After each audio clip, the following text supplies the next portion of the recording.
சிந்திக்கக்கூடிய ஒரு வாய்ப்பை நமக்கு 24வது குருமகா சன்னிதானம் அவர்களும் இயக்குனர் ஐயா அவர்களுடைய பேரல் கருணையினாலும் இந்த தொடர் வகுப்பினை சிந்திக்கக்கூடிய வாய்ப்பு நந்தமக்கு கிடைத்துள்ளது. அவ்வகையிலே அருள் தரும் தேவகிரி அம்மையுடனாகிய அருள்மிகு நஞ்சுண்டேஸ்வர பெருமான் திருவடி தாமரைகளை மனம் மொழிமைகளாலே போற்றி வணங்கியும் அருள்குருநாதர் திருவடிகளை முக்கரணங்களாலே பணிந்தும் அடியேனையும் இந்நன்னெறிக்கண் ஆற்றுப்படுத்திய ஆசிரியர் பெருமகனார் திருவடிகளை முக்கரணங்களாலே போற்றி வணங்கியும் வந்திருக்கக்கூடிய அடியார் பெருமக்கள் திருவடிகளை போற்றி வணங்கியும் இவ்வகுப்பினை சிந்திக்க முற்படுகின்றோம். திருச்சிற்றம்பலம்.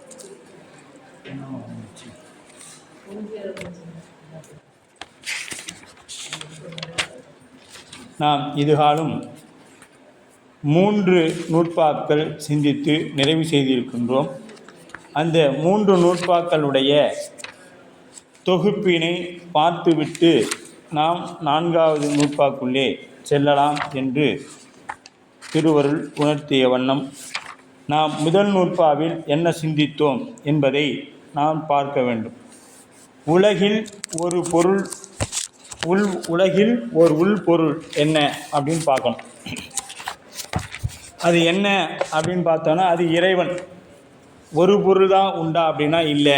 நம் சைவ சித்தாந்தம் 3 பொருள் உள்ளதாக சொல்லும். நமக்கு 3 பொருள் உள்ளதாக சொல்லப்படும். அப்போ என்ன 3 நூல் அப்படின்னு பார்த்தோம்னா பதி, பசு, பாசம். அப்போ இந்த முதல் நூற்பா என்ன சொல்லுது? உலகம் சடம். இந்த உலகம் என்பது சடப்பொருள். உயிருக்கு அறியாமை செய்யும் மலத்தால் கட்டுப்பட்டு உயிர் கட்டு உணர்வு உடையதாய் நிற்கிறது. இந்த உயிர் சிற்றறிவு உடையது. அந்த சிற்றறிவு தானாக செயல்படுமானால் அதுவும் செயல்படாது அப்படின்னு சொல்லுது. எனவே உலகத்தை அசைப்பிப்பதற்கு உயிருக்கு அறிவித்தற்கும் என்ன வேணும்? ஒரு பொருள் வேணும். அவ்விரண்டின் வேறு ஆகிய ஒரு முதற் கடவுள் வேண்டும் என்பது கூறப்படுகிறது. இதே இந்த உலகத்தை அசைப்பிப்பதற்கும் உயிரை அறிவிப்பதற்கும், உயிர் உணர்த்தினால் அன்றி உணராது, இந்த உலகம் செயல்படுத்தினால் அன்றி செயல்படாது. அப்போ இது ரெண்டுக்கும் மேலாக ஒருவன் இருக்கணும். அது பதிப்பொருளாகிய இறைவனை சொல்லுது. முழுமுதற் கடவுளாகிய சிவத்தை சொல்லுது. வேண்டும் என்பது பெறப்படும். இறைவன் எண்குணம் உடையவன் என்பது தெளிவாக பெறப்படும். இதில் இறைவன் எண்குணத்தான். இறைவன்னா யார் அப்படின்னு முதல் நூற்பாடம் நமக்கு சொல்லுது. அப்போ முக்தி பெற்ற நிலையில் உள்ள ஆன்மா முதல்வனுக்கு பலவற்றாலும் அடிமையே ஆகும். இந்த நூற்பாடம் நமக்கு என்ன சொல்லுது? முக்தி பெற நிலையில் உள்ள ஆன்மா, முக்தி பெற நிலையில் உள்ள ஆன்மா முதல்வனுக்கு பலவற்றாலும் அடிமையே. என்றைக்கும் இது என்ன பண்ணாது? சிவமாகாது. சிவமா தன்மை பெருமை ஒழிய சிவம் ஆகாது அப்படின்னு சொல்லப்படுது. அப்போ இந்த நூற்பாவில் பார்த்தீங்களா 1, 2, 3 இது ரெண்டும் பிரணம இயல், பிரமாண இயல்னு சொல்லுவாங்க. 4, 5, 6 இலக்கண இயல். 4, 5 இப்போ இதுக்கு 1லேருந்து 6 வரைக்கும் பொது அதிகாரம் என்று சொல்லப்படும். 7, 8, 9 சாதனை இயல். 10, 11, 12 பார்த்தீங்களா பயனியல். இது உண்மை அதிகாரம் அப்படின்னு சொல்லப்படும். இதை பிரிக்கிறாங்க. அப்போ தன்னால் உணரப்படும் பொருள், அது அப்பொருளிடத்து ஏற்படும் ஐயப்பாடு. முதல்ல பார்த்தீங்கன்னா இந்த தன்னால் கூறப்படும் பொருள் என்ன அப்படின்னு தெரிஞ்சுக்கணும். 2 அப்பொருளிடத்தில் ஏற்படும் ஐயம். ஐயம்னா கேள்வி. கேள்வி என்ன? அந்த ஐயப்பாட்டினை கண் பிறர் கூறும் பக்கம், பிறர் கூறும் விடை. அந்த ஐயப்பாட்டுக்கு இவங்க கூறக்கூடிய விடை என்ன? இது பூர்வபட்சம் எனப்படும். இது ஆய்வுக்கு முன்பு தோன்றும் கொள்கையாகும். பிறர் கூறும் பொருளை மறுத்து உரைக்கும் சித்தாந்த துணிவு ஆய்வுக்கு பின் துணிந்த முடிவு எனப்படும். அதுவே சைவ சித்தாந்தம் எனப்படும். அவ்வாறு துணிந்த முடிவுக்கு எடுத்துக்காட்டு இசைந்து சொல்லக்கூடியது. இதுக்கு அடுத்து காரணம் அப்படின்னு பார்த்தீங்கன்னா இருள் நீக்கிய பின்பு கண்ணுக்கு காணும் செயல் சூரியனின் உதவியினாலே நிகழ்கிறது. இப்போ சூரியன் 2 செயல் செய்யுது. ஒன்று இருளை நீக்குகின்றது, இன்னொன்று பொருளை காட்டுகின்றது. இந்த ரெண்டு செயலையும் செய்யுது. அதுபோல் அவ்வாறு மலம் நீக்கிய பிறகு ஆன்மாவுக்கு பேரின்பத்தை நுகரும் செயல் சிவபெருமானின் உதவியினாலேயே நிகழ்கிறது. இந்த செயல் சிவபெருமானுடைய உதவியினாலே நிகழ்கிறது. எக்காலத்தும் ஆன்மா தனித்து நிற்கும் தன்மை உடையது அன்று. ஆன்மா தனித்து எதையாவது செய்யுமானால் எந்த காலத்திலையுமே செய்யாது. இப்போ இல்லை, எந்த காலத்திலும் செய்ய ஏதேனும் ஒன்றை பற்றி நிற்கும் தன்மை உடையது ஆன்மா. முக்தி நிலையில் முதல்வனை சார்ந்து நிற்கும். கேவலத்தை, அதாவது முதல்வனாய் பின்பற்றுவதற்கு தனித்து நிற்பது இல்லை. அது தானாக முதல்வனாக முடியுமானால் ஆன்மாவால் என்றைக்கும் முடியாது. எனவே சிவானுபவத்தை துய்த்து கொண்டு நிற்குமே அன்றி ஆன்மா அந்த நிலையில் ஐந்தொழில் ஆற்றுவதற்கு இடமில்லை என்பது தெளிவு. முதல் சூத்திரம் நமக்கு அது தெளிவுபடுத்து. ஆன்மா எந்த காலத்தும் ஐந்தொழில் செய்யாது, இறைவனுக்கு அடிமை. அது இல்லாமல் உயிர் ஏதேனும் ஒன்றை பற்றி தான் நிற்கும். ஒன்று கேவலத்தில் ஆணவ மலத்தை பற்றி நிற்கும், இல்லை அப்படின்னா என்னத்தை இறைவனை பற்றி நிற்கும். அப்படி இப்போ முதல்வனை போல் தனித்து நிற்க மாட்டாத ஆன்மா எப்படி ஐந்தொழில் ஆற்ற முடியும்? அப்போ ஐந்தொழில் ஆன்மாவால் செய்ய முடியாது. கண்ணொளி விளக்கு ஒளியோடு கலந்து காணும் விளக்கு ஒளி விளங்கும். கண்ணொளி விளக்கு ஒளியோடு கலந்து காணும். இந்த கண்ணொளி பார்த்திங்கன்னா விளக்கு ஒளியோடு சேர்ந்து இருக்கும். விளக்கு ஒளி இல்லைன்னா நம்மளால் பார்க்க முடியாது. ஆனால் சூரியன் வந்த பிறகு நமக்கு விளக்கு தேவையானா தேவையில்லை. சூரியன் வந்த பிறகு நமக்கு விளக்கு தேவையில்லை. அப்போ இடம் முழுவதும் கண்ணொளி ஒரு சேர கலந்து இருப்பது இல்லை. கண்ணுக்கு பின்புறத்தில் இருக்கும் விளக்கு ஒளியோடு கண் ஒளி கூடுவதும் இல்லை. இப்போ கண்ணுக்கு பின்னாடி இருக்கக்கூடிய விளக்கொலியோடு நாம் தெரியுமா? பின்னாடி இருக்கிற பொருள் நமக்கு தெரியுமானா தெரியாது. விளக்கு ஒளி வியாபகம். விளக்கொலி எங்கும் வியாபகம் பரவி நிற்கும். கண்ணொளி விளக்கொலியோடு அடங்கி நிற்கும் வியாபியம். எங்கும் கலந்திருக்கக்கூடியது வியாபகம். ஒரு குறிப்பிட்ட இடத்துல அடங்கி நிற்கக்கூடியது வியாபியம் என்று சொல்லப்படும். இப்போ முதன் அறிவை நோக்க ஆன்ம அறிவு தூள அறிவாகும். முதல்வனோட அறிவை போர்க்கும் பொழுது ஆன்மாவோட அறிவு தூள அறிவாகும். ஆன்ம அறிவு துணை கொண்டு அறியும் அறிவு. இது தானாக அறிந்து கொள்ளாது, ஏதேனும் ஒன்றை உணர்த்தினாலன்றி உணராது. எனவே முக்தி நிலையில் ஆன்மா முதல்வனின் துணை கொண்டே முக்தி இன்பத்தை அனுபவிக்க முடியும். முக்தி நிலையில் ஆன்மா முதல்வனுடைய துணையினால் அனுபவிக்கும். அந்த ஆன்மாவாய் நிற்குமே, இன்பமாய் நிற்குமே அன்றி பிற உயிர்களையும் முதல்வன் செயல்களையும் அறிய முடியாது. மற்ற உயிர்களை போய் அதை அறிஞ்சிக்குமானா அதுவும் தெரியாது. முதல்வனையாவது தனித்து நின்று பார்க்குமானா செயல்கள் அவர் என்ன செய்யறான்னு தெரிஞ்சுக்குமானா தெரியாது. இது அங்கே போய் உக்காந்து அப்படியே பெருமான் திருவடியே சிவாய நமன் பிடிச்சிட்டு இருக்கும், அவ்வளோதான். வேறு எதுவுமே அங்கே நடைபெறாது. அறிய முயன்றால் முக்தி இன்பம் முழுமையாக கிட்டாது. இப்போ இறைவன் என்ன பண்ணுறான் அப்படிங்கிறது அங்கே போய் உக்காந்து இது சிந்திச்சிச்சுன்னா என்ன ஆகுதுங்க? அந்த முக்தி இன்பத்தை நுகர முடியாது. ஏன் அப்படின்னு பார்த்தீங்கன்னா, இதனை வலியுறுத்தியே சிவஞான சித்தியார் 311வது பாடலில் பாருங்கள். சிவஞான சித்தியார் இந்த வகுப்பில் கொடுத்துருக்குறாங்க. 311வது பாடலை பரஞானத்தால் பரத்தை தரிசித்தோர் பரமே பார்த்திருப்பர், பாரார் தங்கள் பாரார் அப்படின்ற. அப்படியே அவங்க சிவத்தையே பார்த்துட்டு இருப்பாங்களே ஒழிஞ்சு அவருக்கு. ஏன்னா பிறவா இன்ப அன்பு வேண்டின் பிறவாமை வேண்டும், மீண்டும் பிறப்புண்டேன் உன்னை என்றும் மறவாமை வேண்டும் அப்படின்னு தான் அம்மா கேட்பாங்க. அப்படி அந்த எப்பொழுதும் இறைவனை அந்த இறை சிந்தனையோடையே இருப்பாங்க. அதை பற்றி தான் அங்கே எனவே முக்தி நிலையில் ஆன்மா ஐந்தொழில் ஆற்றும் என்னும் கொள்கை எந்த வகையிலும் பொருந்துமாறு இல்லை. சிவபெருமான் ஒருவனே கடவுள், வேறு எவரும் கடவுள் ஆக மாட்டார் என்பது நமக்கு முதல் நூற்பா ரொம்ப ஆணித்தனமாக நமக்கு சொல்லிடுச்சு. அடுத்து இரண்டாம் நூற்பா இது எதை பற்றி பேசுதுன்னா பாச உண்மையை பேசுது. பதியை பேசணும். அடுத்து என்ன பண்ணணும்? பாசத்தை பற்றி பேசணும். இப்போ பாச உண்மையே நமக்கு இரண்டாம் நூற்பா பேசுது. இறைவன் உயிர்களோடு ஒன்றாயும் வேறாயும் உடனாயும் நின்று உயிர்கள் செய்ய இரு வினைகளை அவ்வினைகளை உயிருக்கு ஊட்டும் தனது சக்தியினாலும் உயிர்கள் இறந்தல் பிறத்தல்களை பொருந்தும் வண்ணமாக செய்பவன். அந்த உயிர் இறக்கிறதும் பிறக்கிறதும் இன்ப துன்பங்களை நுகழ்வதும் நுகரச் செய்வதும் இறைவன் தான். அப்போ முதல் அதிகாரத்தில் ஏகான்மவாதிகளை பற்றி பேசுகிறார். ஏகான்மவாதி, மத்துவர்கள், பரஞ்சாத்திரர்கள் ஆகியவர்களை அத்திவீத கொள்கைகளை மறுத்து சித்தாந்த சைவத்தின் அத்திவீத கொள்கையை நிறுவப்பட்டது முதல் அதிகரணத்தில்.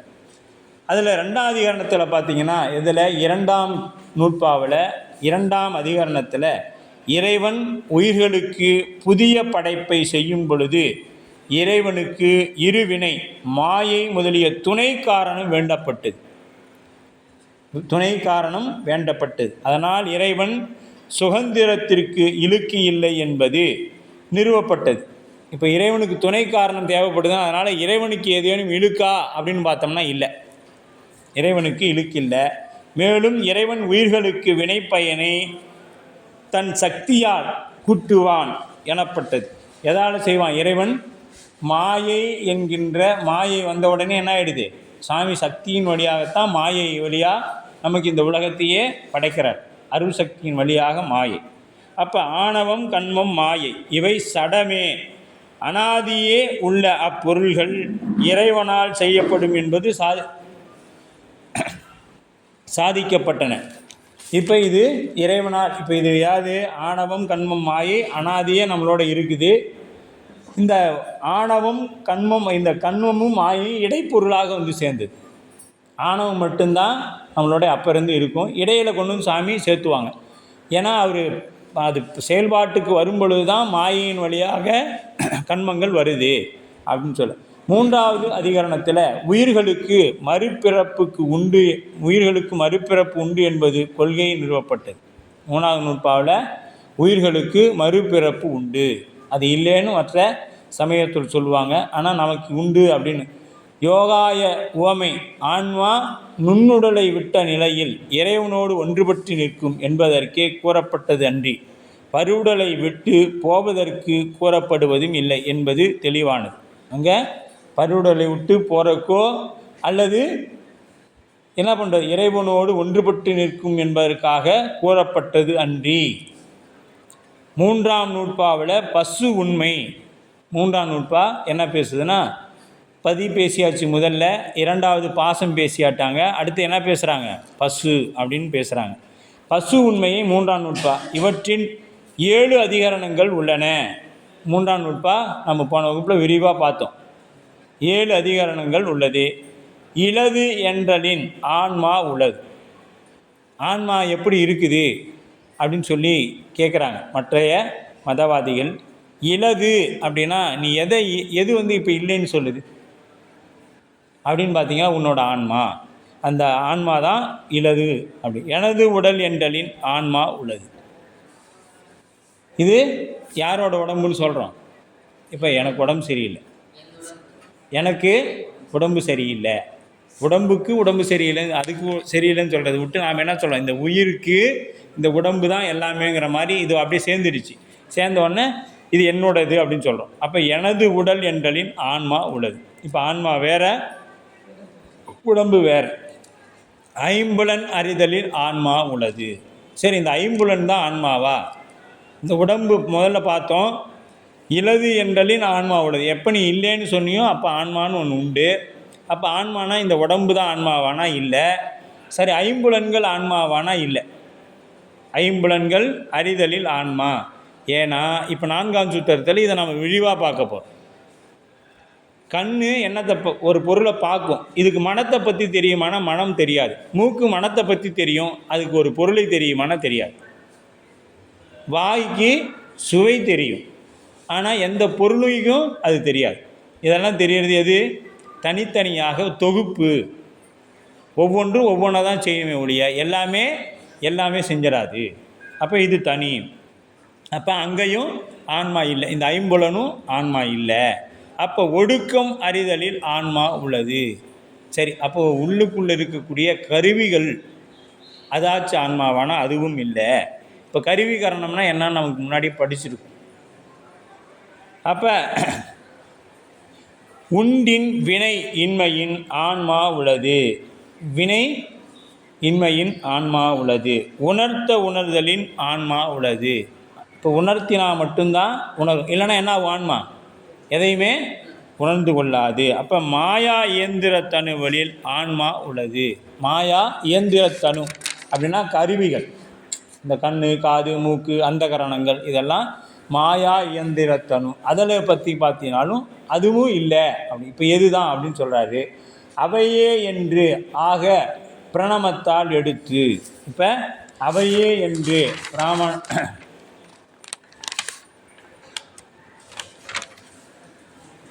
பிரமாணத்தால் எடுத்து கொண்ட உயிர் அனுமான பிரமாணத்தால் சூனியம், உடல், இந்திரியம், சூக்கும வேதம், பிராணனன், பிரம்மம்,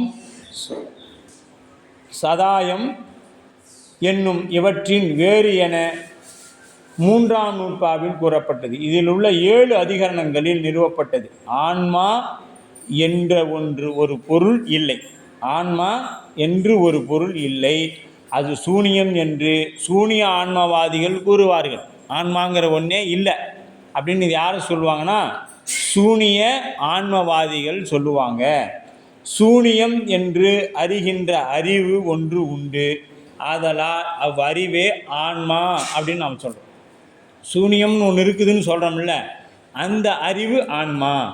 என் உடல் என்று கூறும் அனுபவத்தால் உடம்பின் வேறாய் ஆன்மா உண்டு. இது என்னுடைய செல்ஃபோனா இது வேற நான் வேறேன்னு அர்த்தம்.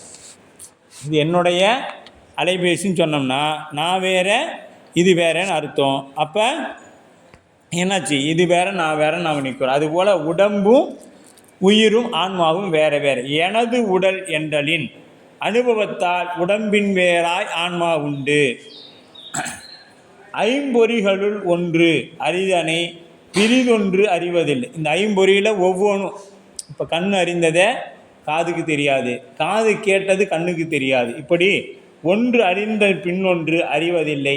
ஒன்றையும் அறிவதே அன்றி அறிந்தேன் என்று கூற உணரவில்லை. இப்போ இது எல்லாமே தெரிஞ்சுக்கிட்டாலும் அறிவுன்னு ஒன்று, ஆன்மான்னு ஒன்று இல்லைன்னா இதால் சொல்ல முடியுமானா முடியாது. இப்போ கண்ணு, நம்ம உடம்புல உயிர் இல்லை, இந்த உடம்புல உயிர் இல்லை. கண்ணு ஒரு பொருளை பார்க்குது, அது பார்த்த உடனே இன்னாருன்னு சொல்லிடணும்ல, அது சொல்லலை. ஏன்னு கேட்டிங்கன்னா அது அங்கே இடத்துல என்ன இல்லை, ஆன்மா அங்கே இல்லை, அதனால் அது சொல்லலை. அப்போ ஐம்பொறிகளில் ஒன்று அறிந்ததை பிரிதொன்று அறிவதில்லை. ஒன்றையும் அறிவதே அன்றி அறிந்தேன் என உணர்வதும் இல்லை. 5 இந்திரியங்களையும் கொண்டு 5 விடயங்களையும் அறிந்தேன் என உணர்வது இந்திரியங்களின் வேறாகிய ஆன்மா. இதை உணர்வது யாருங்க? இப்போ கண் பார்க்குது, பார்க்குறது யாருன்னா ஆன்மா. இது கண்ணிலிருந்து வேறானது. ஏன்னா கண் இருக்குது, ஒளியும் இருக்குது. ஆன்மா இல்லைன்னா என்ன ஆகுது? உயிர் இல்லைன்னா எந்த பொருளும் தெரியாது. அப்போ கனவில் சூக்கும பேதமாய் நின்று அறிந்ததை விட்ட கருவிகளோடு மீண்டும் கூடி சாக்கிரத்தில் வந்து மயங்கி அறிவது ஒன்று இருந்ததால் அது சூக்கும தேகத்தின் வேறான உயிர். இப்போ கனவில் ஒன்று நடக்கும். கனவில் நாம் என்ன பண்ணுவோம்? விழிக்கிறதுக்கு 1-2 நிமிடங்களுக்கு முன்பாக நமக்கு கனவு ஏற்படும். அங்கே இருக்கக்கூடிய தேகம் வேற, அது வேறு. அப்போ கனவில் சூக்கும தேகமாக, அது சூக்கும தேகம்னு பேர். அது பார்த்திங்கன்னா வெளியிலலாம் போய் சுற்றிட்டுலாம் வரும், வெளியில் போய் சுற்றிட்டுலாம் வரும். வந்து மீண்டும் அது உள்ளார போகும்பொழுது தான் நமக்கு அந்த ஒரு விழிப்பு நிலை ஏற்படும். அப்போ அது தேகம் வேறானது உயிர். சாக்கிரத்தில் இருந்து இருப்பது போலவே சுளுத்தி துரியங்களிலும் பிரணவாயு இயங்கிக் கொண்டிருக்கிறது. ஆனால் சாக்கிரத்தில் போல சுளுத்தி துரியங்களில் இன்ப துன்ப அனுபவமும் உடல் தொழில்களும் இல்லை. கருவிகளை ஒடுக்கிய பொழுது அனுபவத் தொழில் இல்லை.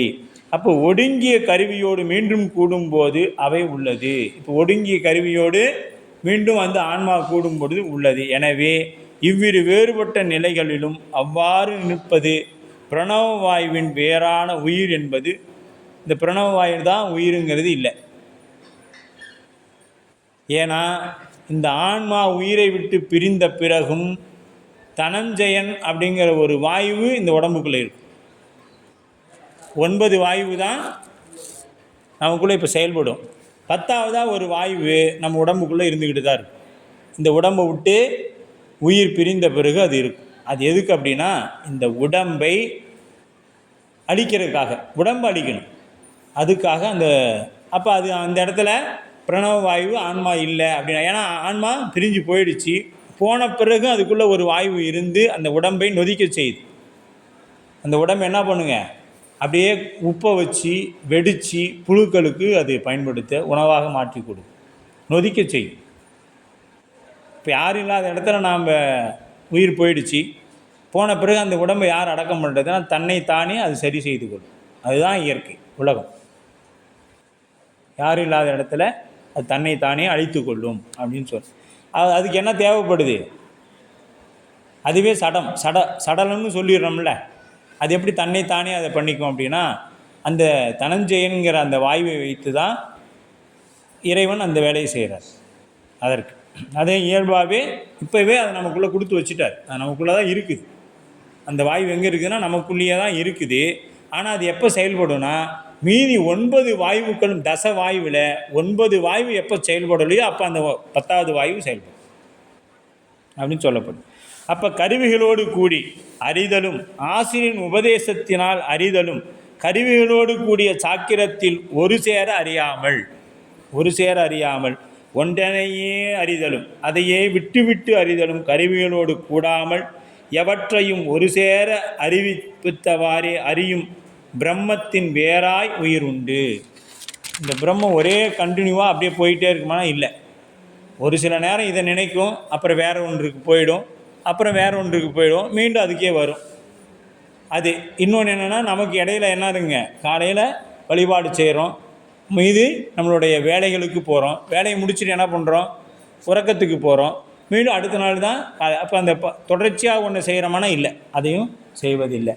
உடம்பில் உள்ள கருவிகள் கூட்டமாகி சமுதாயத்திற்கு தனித்தனி பெயர் இருப்பது போலும் அனைத்தும் கூடிய கூட்டத்திற்கு ஆன்மா என்னும் பெயர் இல்லாமல், அனைத்தும் கூடிய கூட்டத்திற்கு ஆன்மா என்னும் பெயர் இல்லாமல் உடம்பு என்னும் பெயர் இருப்பதாலும். இப்போ இது என்னது, இத்தனையும் ஒன்று சேர்ந்தது தான் இந்த உடம்பு. இதுக்கு ஆன்மான்னு பெயர் இல்லை. உடம்பு என்னும் பெயர் இருப்பதாலும் அகுது உயிருக்கு கருவி ஆதலாலும் சமுதாயத்தின் வேறாய் ஆன்மா உண்டு என்பது நிறுவப்பட்டது. இது எல்லாத்துக்கும் வேறாக ஆன்மா இருக்குது. இவ்வாறு முதல் 3 நூற்பாக்களும் பதி பசு பாசம் என்னும் முப்பொருள் உண்மையை அனுமான பிரமாணத்தால் சாதிக்கப்பட்டது. ஆகம பிரமாணமாகவே ஆகும் பொழுது என்றாலும் அனுமான பிரமாணம் சமயாதிகள் பல சமயாதிகள் பொருட்டே அன்றி சைவ சமயாதிகள் சிந்தித்தல் பொருட்டு வேண்டா. இப்போ நாம் இதெல்லாம் தெரியாமல் இங்கே இல்லை. இதெல்லாம் யாருக்கு சொல்கிறான்னா, ஏகான்மவாதி, அப்புறம் சூனியவாதிகள், இவங்களுக்கெல்லாம் தான் நம்ம மெய்கண்டார் சொல்லிட்டு வர்றார். இது நமக்கு சொல்லப்படலை.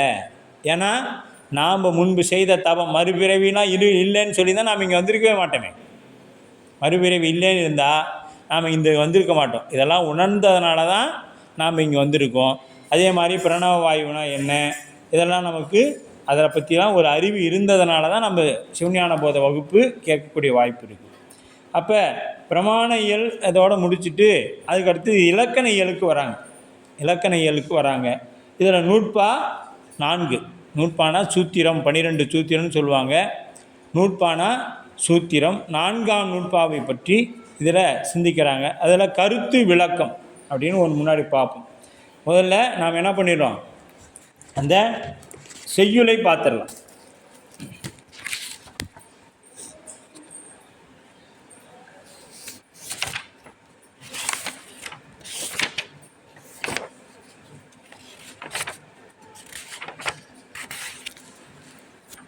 பாருங்கள், 4ஆம் நூற்பா சிவஞான போதம் எடுத்துங்க. இலக்கண இயல் அப்படின்னு இருக்கும்.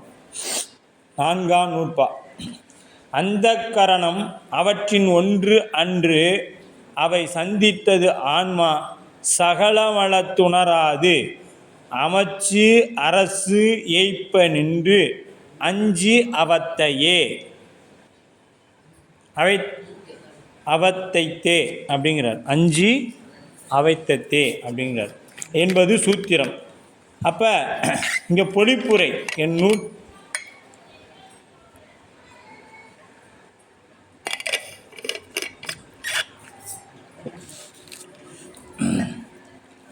இதற்கு ஆசிரியர் கூறும் கருத்து என்பது என் உதழிற்றோ எனின் இது அதுவும்.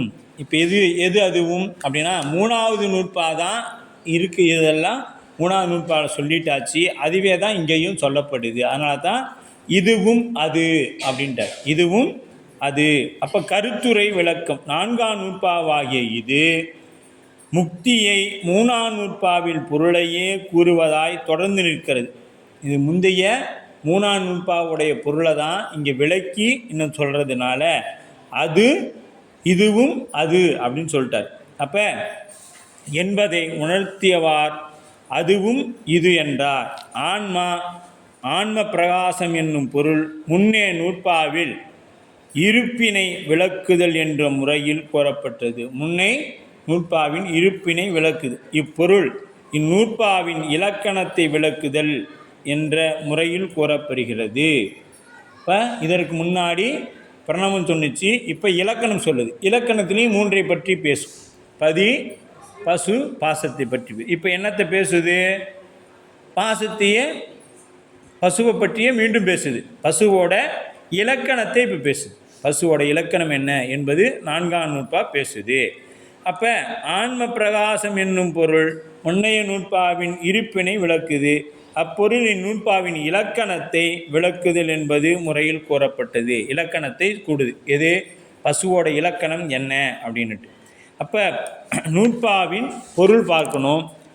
ஆன்மா அப்படின்னா மனம், புத்தி, அகங்காரம், சித்தம் எனப்படும் அந்த கரணங்கள் 4ல் ஒன்று அன்று.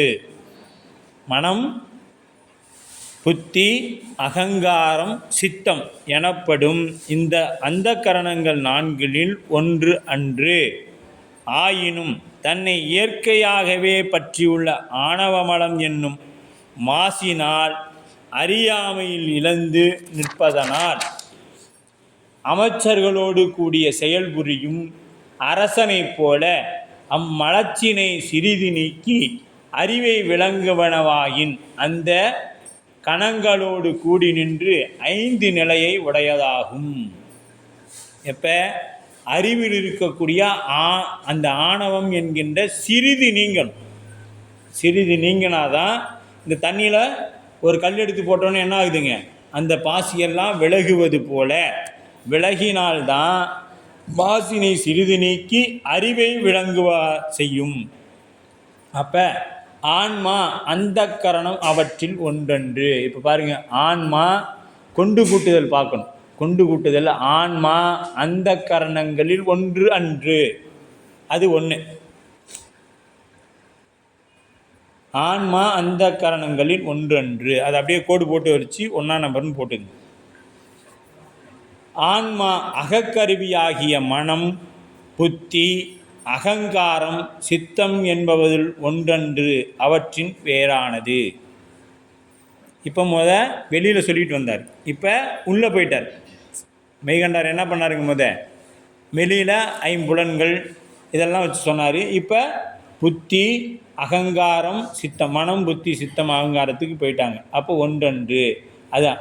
அப்போ சகல மலத்து உணராது அவ்வான்மா தன்னை இயல்பிலேயே பற்றியுள்ள ஆணவ மலத்தினால் அறிய மாட்டாது நிற்றல்.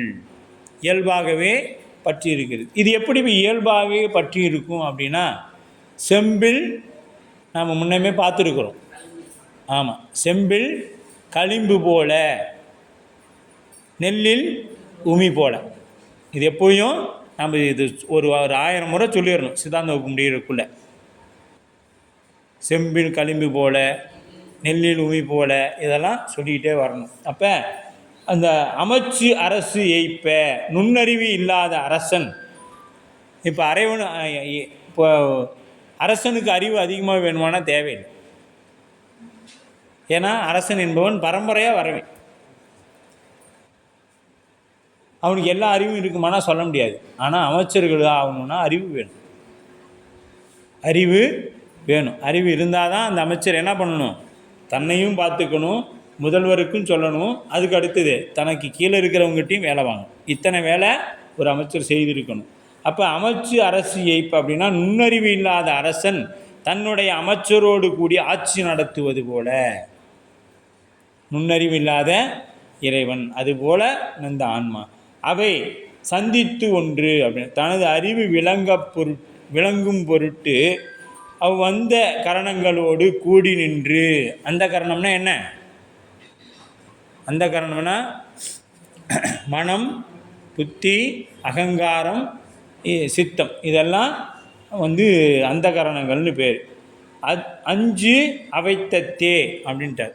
5 நிலை வேறுபாடுகளை உடையதாகும். அவத்தை அப்படின்னா நிலை பெறுதல், நிலைத்திருத்தல் அப்படின்னு பேர். இப்போ 5 அவத்தை, 5 அப்படின்னா ஆன்மா என்னும் எழுவாய் 2 அடியில் உள்ளது. ஆன்மா என்னும் எழுவாய் 2 அடியில் உள்ளது. எப்படின்னு பார்த்தீங்களா, ஆன்மா அந்த கரணம் அவற்றின் ஒன்றன்று, அது ஒன்றாச்சு. ஆன்மா சகலமலத்துணராது அமைச்சு அரசு எய்ப்ப நின்று 5 அவைத்தத்தே அப்படின்றார். இந்த ஆன்மாங்கிறது 2க்கும் இடைப்பட்டு நிற்கிது. அப்போ இந்த முந்திய 3ஆம் நூற்பாவில் ஆன்மா உளது என ஒருமையால் கூறியது போலவே இந்நூற்பாவிலும் ஆன்மா சந்தித்தது எனவும் அவத்தை எனவும் ஒருமையில் கூறினார். ஆயினும் ஆன்மா எண்ணிலாது என்று இங்கு நாம் கொள்ள வேண்டும். ஆன்மா எண்ணிலாதது ஒன்று மட்டும் இல்லைங்க, ஆன்மா எண்ணிலாத ஆன்மாக்கள் இருக்குது. ஆன்மா அந்த கரணம் அவற்றின் ஒன்றன்று ஆயினும் சகல மலத்தினால் உணராமையினால் அமைச்சரோடு கூடிய அரசன் போல, ஆன்மா அமைச்சரோடு கூடிய அரசன் போல உணராது அவை சந்தித்து என கூட்ட வேண்டும். இதில் உணராது என்பதற்கு காரணம் சந்தித்தது என்பது காரியம். உணராதுங்கிறது காரண காரியம். இந்த ஒரு செயல் செய்வதற்கு என்ன தேவை? காரண காரியம் தேவை. அதுபோல் இங்கே காரணம் என்ன அப்படின்னு பார்த்தீங்கன்னா, உணராது அவை சந்தித்தது அது காரணம். பின் உணராது என்பதற்கு காரணம் இதுதான். சந்தித்தது என்பது காரியம், உணராது இருக்கிறது காரணம். அப்போ வேலை கிடைக்காது திருடினான் என்பதில் கிடைக்காமை காரணமும் திருடுதல் அதனால் நிகழும் காரியமும் அதுபோல இங்கு உணர வேண்டும். இப்போ ஏன் திருடனா அப்படின்னு பார்த்தீங்கன்னா, அவனுக்கு வேலை இல்லை, திருடான். இது என்னது காரணம்? அவன் ஏன் திருடனானா அதுக்கு காரணம் வேணும்ல, காரணம் வேலை இல்லை. அப்போ அதுக்கு காரியம் என்ன? அது திருடுதல் காரியம். அதுபோல தான் இங்கே. அப்போ சந்தித்தது என்பது காரணம் காரியமுமாய் நிற்கிறது, காரண காரியமாய் நிற்கிறது. எய்ப்ப என்பது பழைய இலக்கியங்களில் வரும் ஓர் உவம உறுப்பு ஆகும். போல என்பது அதன் பொருள். ஓன உறுப்பு போல என்பது அதன் பொருள். அவத்தை என்பது பெயர் சொல். அதனையே அவைத்தத்து என வினைமுற்றாக ஆக்கிவிட்டார் ஆசிரியர். அவத்தை என்பது நிலை அப்படின்னு பேர். அவத்தை என்பது நிலை. அப்போ இங்கே கூறு, இதை 3ஆக பிரிக்கிறார் ஆசிரியர். இந்த நூற்பாவை 3ஆக பிரிக்கிறார். முதல் கூறு, முதல் 3 கூறாக பிரிக்கிறாங்க. இதை முதல் கூறுன்னு பார்த்தீங்களா, ஆன்மா அந்த கரணங்களில் வேறு. முதல் கூறு ஆன்மா அந்த கரணங்களில் வேறு. 2வது கூறு சகலமலம் எனப்படும் ஆணவ மலத்தின் இயல்பு. 3வது கூறு ஆன்மா கருவிகளோடு கூடி 5 நிலைகளை அடைதல். அப்படின்னா 5 அவத்தை அடைதல் என்று சொல்லப்படுது. இப்போ நாம் முதல் கூரை பற்றி விரிவாக சிந்திக்க இருக்கிறோம். ஏதுக்களை கொண்டும் மேற்கொலை கொண்டும் நாம் பார்க்க இருக்கிறோம். அந்த கரணம் அப்படிங்கிற அந்த கரண ஆன்மவாத மறுப்பு. முதல்ல நாம் என்ன பார்க்குறோன்னா ஒரு சின்ன அறிமுக உரை பார்க்குறோம். அந்த கரணம் ஆன்மவாத மறுப்பு. இங்கே யாரை பற்றி பேசுகிறாருன்னா அந்த கரணம் ஆன்மான்னு சொல்கிறாங்க இல்லையா, அந்த சமயவாதிகளை மறுத்து பேசுகிறார் மெய்கண்டார். அந்த சமயவாதிகளை மறுத்து பேசுகிறார்.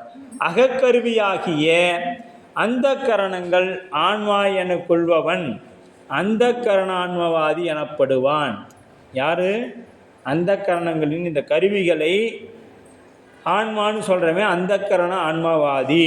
கருவிகள் யாவும் வேறு வேறு பெயரே பெற்று நிற்கின்றது என்றும் அவற்றுள் ஒன்றென்றும் ஆன்மா என பெயர் பெறுதல் இல்லை என்று கூறினார்.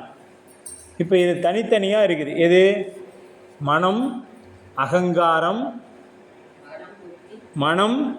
அகங்காரம், புத்தி, சித்தம். இது நானும் பார்த்தீங்கன்னா தனித்தனி பேரில் இருக்குது, தனித்தனி செயல்பாடு செய்யும். இப்போ இதெல்லாம் ஒரே செயலை செய்திருமானா தெரியாது.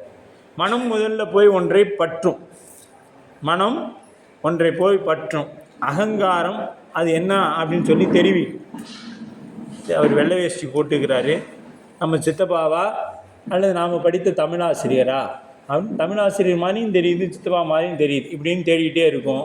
அது தேடிட்டு என்ன பண்ணால் அடுத்தது எங்கே போவோம்? புத்திக்கு கொண்டு போய் அது தீர்மானிக்கும். இது நம்ம ஆசிரியர் இல்லை, நம்மளுடைய சித்தப்பா தான் அப்படின்னு ஒரு தீர்மானத்துக்கு வரும்.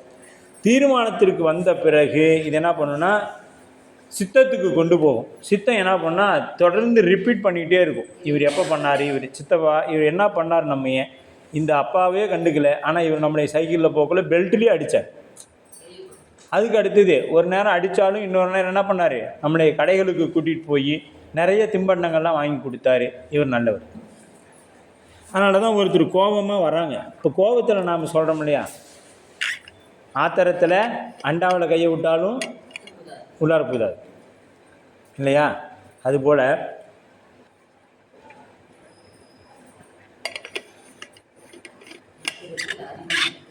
அது எப்படி சொல்கிறாங்கன்னா ஒரு சின்ன அது ஒரு எடுத்துக்காட்டு பார்ப்போம். ஒரு படே பூட்டை திறக்கிற படே திறனை அவன் என்ன பண்ணுவான்னா எப்படியாப்பட்ட பூட்டையும் சும்மா ஒரு நிமிஷத்தில் திறந்துட்டு திரும்பிட்டு போயிடும். அவன் ஒரு முறையில் காவல்துறையில் மாட்டினோடனே காவல்துறை என்ன பண்ணிடுச்சு, அவனை உள்ளார விட்டு ஒரு பூட்டை பூட்டி 2 நிமிஷம் தான் உனக்கு நேரம், இந்த 2 நிமிஷத்தில் நீ பூட்டை திறந்து போயிட்டீங்கன்னா உன்னை வந்து நீ போய்க்கலாம், நீ அரெஸ்ட் இல்லை அப்படின்னு சொல்லி அவங்க கிட்ட சாவி கொடுத்துட்டாங்க. உள்ளார சாவியை கொடுத்துட்டாங்க. அவனும் திறக்கவே முடியல. திறக்க முடியல. ஏன்னு கேட்டால் அந்த குறித்த காலம் நிர்ணயம் அதில் என்ன ஆகிடுச்சுன்னா அவனுக்கு ஒரு பதட்டம் ஏற்பட்டுருச்சு. இதுக்குள்ளே நாம் திறக்கணுமேன்னு சொல்லிவிட்டு அவன் திறக்கலை. இதில் இன்னொரு செய்தி என்னன்னா அவங்க பூட்டவே அவன் பூட்டலைங்கிறதே அவனுக்கு தெரியல. பதட்டத்தில் அந்த அவசரம் பாருங்க, பூட்டலைங்கிறதையே அவனால் தெரிஞ்சுக்க முடியல. ஆனால் அந்த பூட்டு எப்படியாப்பட்ட பூட்டாக இருந்தாலும் அதை திறந்து திருடிட்டு வந்துடக்கூடிய ஆள் அவனையை காப்பாற்றி கொள்ளும் பொழுது ஒரு குறித்த காலம் கொடுத்த உடனே என்ன ஆயிடுச்சுன்னா அவனுக்குள்ள அந்த பதட்டம் ஏற்பட்டு அது வெளியே வர முடியாமல் நின்றுக்கிட்டான் உள்ளார். அதுபோல் இந்த என்ன ஆகிட்டுன்னா சித்தம் போய் சிந்தனை பண்ணும், இன்னென்ன நேரத்தில் இவங்க பண்ண. அப்போ நம்ம ஒருத்தர் வீட்டுக்கு வராங்க, வந்தோடனே நாம் என்ன பண்ணுறோம், அவன் நம்மகிட்ட ஒரு சண்டை போடணும்னு வீட்டுக்கு வரான். அவன் வந்த உடனே நீ ஏப்பா அப்படின்லாம் கேட்கக்கூடாது. வாங்க நல்லா இருக்கிறீங்களா, உடனே தண்ணி கொடுக்கும். அதனால தான் வீட்டுக்கு வந்தவங்களுக்கு அந்த காலத்தில் என்ன பண்ணாங்க, முதல்ல தண்ணி குடிக்கணும். தண்ணி கொடுக்கறதுக்குள்ளே அது என்ன ஆகுனா அந்த மனம் போய் அந்த புத்திக்கு போகும். புத்தி போய் சித்தத்துக்கிட்ட சொல்லும், கொஞ்சம் நல்லவன் தான், என்ன கொஞ்சம் அன்றைக்கி அவசரப்பட்டு பேசினான், நாமளும் அவனை மாதிரி பேசினா நல்லா இருக்காது அப்படின்னு சொல்லிவிட்டு அந்த தண்ணியை வாங்கி குடிச்சிட்டு இருப்பா ஒரு டீயை வைக்கிறோம், சாப்பிட்டு ஒரு அன்பாக பேசணும்னா அதுக்குள்ளே அவனுக்கு என்ன ஆகிடும், அந்த சித்தத்தில் போய் தெளிவு ஏற்பட்டும். ஆன உடனே சேனப்பா வந்து என்ன சொல்லணும்னு வந்தேன், இல்லைப்பா நாளைக்கு நான் மதுரைக்கு போகிறேன் வரையான்னு கேட்டு போகலான்னு வந்தேன். மாறிடுச்சு. அதனால் என்ன ஆகிப்போச்சு, இப்போ கோபத்தில் அங்கேருந்து வந்தான் அதே கோபத்தில் கேட்டிருக்கணும். மனம் போயிட்டு கேட்கணும்னு போணுச்சு. போன வேகத்தில் அகங்காரம் தான் அவனை கூட்டிகிட்டு போகுது. கூட்டிகிட்டு போன அந்த அகங்காரம் அடுத்தது இவனை பற்றி சொல்லுது, இவன் கொஞ்சம் நல்லவன் தான் அப்படின்னு சொல்லுது.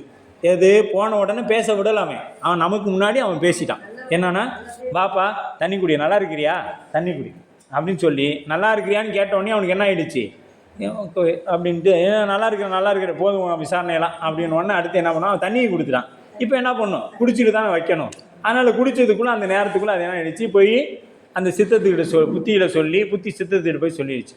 நல்லவன் தான், நமக்கு ஒரு காலத்தில் ரொம்ப சிரமத்தில் இருந்தப்போ உதவி பண்ணான், இன்றைக்கி ஏதோ அவன் சூழல் அப்படின்னு சொல்லி அதெல்லாம் கொஞ்சம் நேரம் போயிட்டு ஒரு 5 நிமிஷம் அவங்களும் பேசுகிறாங்க, டீயை வச்சு கொடுக்கறதுக்குள்ள அப்புறமே என்ன ஆகிடுச்சிங்க, ஏப்பா எதுவும் சொல்லணும்னு வந்தேன் அப்படின்னு, இல்லைல்ல ஊருக்கு போகிறேன் சொல்லலாம். அப்போ என்ன ஆயிடுச்சு, இந்த இடத்துல நாம் போன காரியம் மாறி போயிடுச்சு. அதுதான் ஏறக்குள்ள ஒரு புத்தி, இறங்குக்குள்ள ஒரு புத்தினா அந்த கொஞ்சம் தாழ்ந்து செய்யறது. அவசரத்தில் எதை பண்ணாலும் என்ன ஆகிடும், கோபத்தில் வார்த்தையை விட்டுட்டோம்னா அந்த வார்த்தையை நம்மளால் என்ன பண்ண முடியாது, அள்ள முடியாது. இதெல்லாம் அனுபவம், எல்லாரும் இதை அனுபவிச்சிருப்போம். கோபத்தில் ஒருத்தரை ஒன்று சொல்லிடுவோம், சொன்ன பிறகு வருத்தப்படுவோம். ஸோ இப்போ நாம் சொல்லிட்டோமே, சொல்லியிருக்கக்கூடாது. அப்போ தான் அது சித்தத்தில் போய் நிற்கிது. முதல்ல எங்கே வந்துருச்சு, வாயிலிருந்து வந்துருச்சு, மனசில் இருந்து வெளியில். சில பேர் சொல்லுவாங்க, என் மனசில் இருந்து சொல்லிவிட்டேன், மனசில் இருந்தது சொல்லிட்டேன்னா, மனசில் இருந்தது சொல்லக்கூடாது. மனசில் இருக்கிறதான்னு சொன்னோம்னா அது கடைசியில் நமக்கு என்ன ஆகிடும், பெரிய பிரச்சனை ஆகிடும். அது அகங்காரத்துக்கு போய் சித்தத்துக்கு புத்திக்கு போய் புத்தி சித்தத்தில் கொண்டு போய் நிறுத்தணும். அப்போ தான் அது பிரச்சனை இல்லாமல் இருக்கும். அதுதான் சித்தம் எல்லாம் எனக்கு சிவமயமே. அந்த பாடல் திருவடிச்செல்வனில் அந்த பாட்டு இருக்கும், கண்ணதாசன் எழுதுங்க. சித்தம், அந்த சித்தம் போய் ஒன்றை பற்றிடுச்சுன்னா அது அவ்வளோதான், வேறு எதுவுமே அதுக்கு மீறியது எதுவுமே இல்லை, அதுதான் அப்படின்னு நிற்கும். அப்போ அதுபோல் இங்கே என்னாவது, மனம் முதலில் அந்த கரணம் ஆன்மா என்ற பெயரால் கூறப்படுவதை சித்தாந்த நூல்களையே காணலாம். மனம் முதலிய அந்த கரணங்கள் ஆன்மா என்ற பெயரால் கூறப்படுதலை சித்தாந்த நூல்களிலேயே காணலாம். எனவே காரணங்கள் தனித்தோ ஒருங்கி கூடியோ ஆன்மாவாம் என கொள்ளுதல் பொருந்தும் என்பார். அக்கூற்று அந்த கரண ஆன்மவாதம் எனப்படும். அந்த கூற்றுக்கு அந்த கரண ஆன்மவாதிகள் என்று சொல்லப்படுவாங்க. அதனை மறுத்து அந்த கரணங்களில் ஒன்று அன்று என்பதை மேற்கோளாக வைத்து ஏது காட்டுகிறது ஆசிரியரின் இயல்பு. ஆசிரியர் என்ன பண்ணுறாரு, மேற்கோள் காமிச்சு அதுக்கு ஏது சொல்கிறார். ஏதுனா உதாரணம், எடுத்துக்காட்டு வெண்பா நமக்கு சொல்கிறாங்க. அப்போ இனி உணர்த்த உணர்தலில் ஆன்மா இருங்க, இங்கே மேற்கோள், ஈண்டு இவ்வான்மாவானது அந்த கரணமாய் உள்ள மனோ புத்தி அகங்காரம் சித்தங்களில் ஒன்று அன்று என்றார். மனமோ அகங்காரமோ அந்த கரணமோ புத்தியோ சித்தமோ இல்லை, ஆன்மா இதெல்லாம் வேற. அப்போ அது என்ன அப்படின்னு ஒரு கேள்வி நமக்கு எழலாம். அது என்ன அப்படின்னா, அவையே தாம் பிரகாசமாய் நின்றே அப்பிரகாசமாய் நிற்றலான் அப்படிங்கிறார். அவை தாம் பிரகாசமாய் நின்றே அப்பிரகாசமாய் நிற்றல் அப்படின்ட்டார். அது ஏது. அப்போ ஏதுவுக்கு விளக்கம் என்னான்னு பார்த்தோன்னா, பிரகாசம் என்பதற்கு அறிவு, அப்பிரகாசம்னா அறிவு இன்மை. பிரகாசம் என்பது அறிவு, அப்பிரகாசம் என்பது அறிவின்மை. அறிவுடைய பொருள் சித்து பொருள் எனப்படும். அறிவு இல்லாத பொருள் அசத்து பொருள் எனப்படும். அறிவுடைய பொருள் சித்து, அறிவு இல்லாத பொருள் அசத்து. இப்போ நாம் சித்தா அசத்தா? நாம் சித்து பொருள் தான், இதில் எந்த சந்தேகமும் வேண்டாம். அறிவுடைய பொருள் தான். ஆனால் நம்முடைய அறிவு எப்படிப்பட்டதுன்னா, அறிவித்தால் அறியக்கூடிய அறிவு. இறைவன்கிட்ட இருக்கக்கூடிய அறிவு பேரறிவு. இதுதான் இந்த இடத்துல வேறுபாடு. இப்போ நமக்கு அறிவு இருக்குது, இறைவனுக்கு அறிவு இருக்குது. அப்புறம் எதுக்கு நாம் போய் இறைவனை கும்பிடணும்? ஆமாம், இது உணரக்கூடியது இந்த ஆன்மா. உணராது பேரருளுடைமை இறைவனுடைய தன்மை. எனவே அந்த கரணங்கள் சித்தாய் நின்றே அசித்தாய் நிற்கும் என குறிப்பிட்டார் ஆசிரியர். அந்த கரணம் சித்தாய் நின்றே அசித்தாய் நிற்கும். சித்துனா அறிவுடைய பொருள் தான். ஆனால் எதை நிற்கும்? அறியாமல் நிற்கும். அது எப்படின்னா, அந்த கரணங்கள் சித்தாய் நின்றே அசித்தாய் நிற்றல் என்றால், அந்த கரணங்களுக்கு கீழுள்ள கருவிகள் புறக்கருவிகள் எனப்படும். அந்த கரணங்களுக்கு கீழே இருக்கிற கருவிகள் புறக்கருவிகள். செவி, தோல், கண், கை, கால் முதலியவன இப்புறக்கருவிகள் அசித்து எனப்பட்டது. இந்த செவி உடம்புல உயிர் இல்லைன்னா கேட்க போதா? இல்லை. அப்போ இது என்ன பொருள்? அசித்து பொருள். தோல் உணருமானா? உணராது. கண் பார்க்குமானா? பார்க்கும், எந்த பொருளையும் உணராது. கை, கால் எல்லாம் அப்படி போட்டாக்குள்ள கிடக்கும். அப்படி தானே கிடக்கும். அது பாட்டுக்கு அது இருக்கும், ஆனால் எதையும் உணராது இருக்கும். முதலியவனால் இப்புறக்கருவிகள் அசித்து என்பது தெளிவு. இதனால் என்ன பண்ணுறது? இது ஒரு சடப்பொருள். அதனால தான் அதுக்கு என்ன ஆகிட்டாங்க? சடலம். சடலம் எப்பப்பா எடுக்கிறாங்க? ஆமாம், 2 நாள் 1.5 நாள் ஆச்சு. யார் வந்தான்னா வரலன்னா எடுத்துட வேண்டிதானே.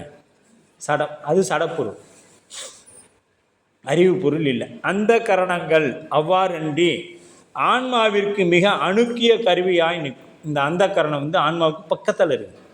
இது தூரமாக நிற்குது, இது வெளியில் இருக்குது. அந்த கரணம் என்பது ஆன்மாவுக்கு பக்கத்தில் இருக்குது. அணுக்கன்னா பக்கத்தில், அணுகிய கருவியாய் நின்று பக்கத்தில் நின்று ஐயுறுதல், சிந்தித்தல், நிச்சயித்தல் முதலியவற்றை செய்கிறது. முதல்ல ஒரு கேள்வியை எழுப்பும், எழுப்பின பின்னாடி சிந்திக்கும். சிந்தித்த பிறகு அதை என்ன பண்ணும்? நிச்சயித்துக்கொள்ளும். ஆமாம் இதுதான் அப்படி. இப்போ தூரத்தில் நமக்கு தெரிஞ்சவங்க ஒருத்தவங்க இருக்கிறாங்க, அவங்கள மாதிரியே இவரும் இருக்கிறாரு. ஆனால் அவருக்கும் இவருக்கும் கொஞ்சம் வித்தியாசம் இருக்குது.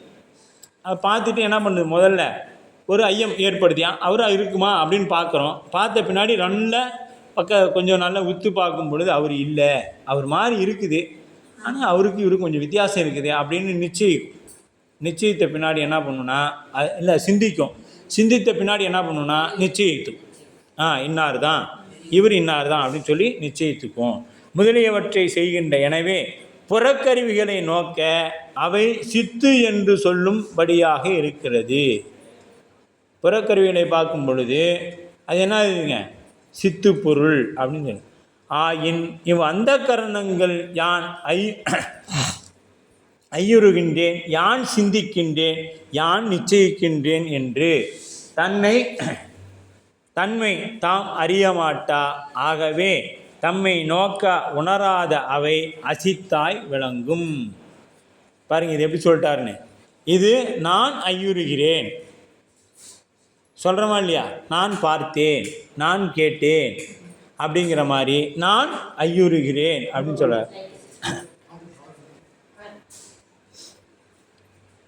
இப்போ நான் சிந்திக்கின்றேன், நான் நிச்சயிக்கின்றேன். அதுக்கு என்ன சொல்ல? அடுத்து நான் நிச்சயிக்கின்றேன் அப்படி. ஆக நிச்சய என்று தம்மை தாம் அறிய மாட்டா. ஆகவே தம்மை நோக்க உணரா அவை அசித்தாதல் விளங்கும். அசித்தாயே விளங்கும். இவ்வாறு அந்த கரணங்கள் தமக்கு கீழுள்ள கருவிகளை நோக்க சித்தாயும், தம்மை நோக்க அசித்தாயும் இருக்கும். ஆன்மாவை நோக்கும் பொழுது அந்த கரணமும் அசித்து. ஆனால் அசித்து பொருளாகிய புறக்கரணங்கள் இருந்து பார்க்கும் பொழுது, கண், செவி, மூக்கு, காதில் இருந்து பார்க்கும் பொழுது இது சித்து பொருள், சித்தா நிற்கும். ஆன்மா இவ்விரண்டும் அன்றி சித்தும் இல்லை அசித்தும் இல்லை அப்படின்னு சொல்லப்படும். ஆன்மா இது ரெண்டுமே இல்லை அப்படின்னு சொன்ன. யான் நிச்சயித்தேன், யான் நிச்சயிக்கின்றேன் என தன் செயலையும் தான் உணர்ந்து நிற்கும். அது தன்னை நோக்கவும் சித்தாயே நிற்கும் தெளிவாகும். சித்தாய் நிற்கும் தெளிவாகும். ஆகவே எவ்வகை நோக்கினாலும் எவ்விடத்தும் சித்தாய் நிற்பதாகிய ஆன்மா, எவ்விடத்தும் சித்தாய் நிற்கக்கூடிய ஆன்மா ஒரு வகையில் சித்தாயும் பிரிதொரு வகையில் அசித்தாயும் நிற்கின்ற அந்த கரணங்களில் ஒன்று அன்று. ஆன்மா அந்த கரணங்களில் ஒன்று அன்று. சித்தாந்த நூல்கள் சில விடயங்கள் அந்த கரணங்களை ஆன்மா எனும் நிலையில் வைத்து கூறுதல். ஏன் எனில் மற்ற பணியாளர்களை விட அமைச்சர் அரசுக்கு மிக நெருங்கியவர் என்பது பற்றிய சில இடங்களில் அவரையே அரசர் என ஒரு பேச்சுக்கு கூறுதல் போல.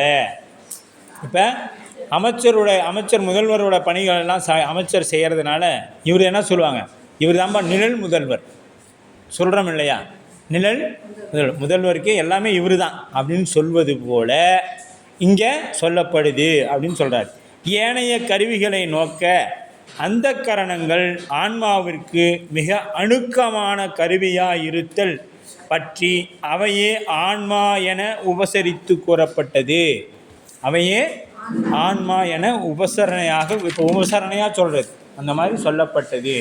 அந்த கரணங்களின் இயல்பை விளக்கி கூறுவதால் எடுத்துக்காட்டு வெண்பா செய்கிறார். இப்போ இதோட நமக்கு விளங்கலை அப்படின்னு அவர் முடிவு பண்ணிட்டு என்ன பண்ணுறாரு, எடுத்துக்காட்டு வெண்பா சொல்கிறேன் அப்படின்னு சொல்லியிருக்கிறாரு. தேநீர் இடைவேளைக்கு பிறகு சிந்திக்கலாம். திருச்சிற்றம்பலம்.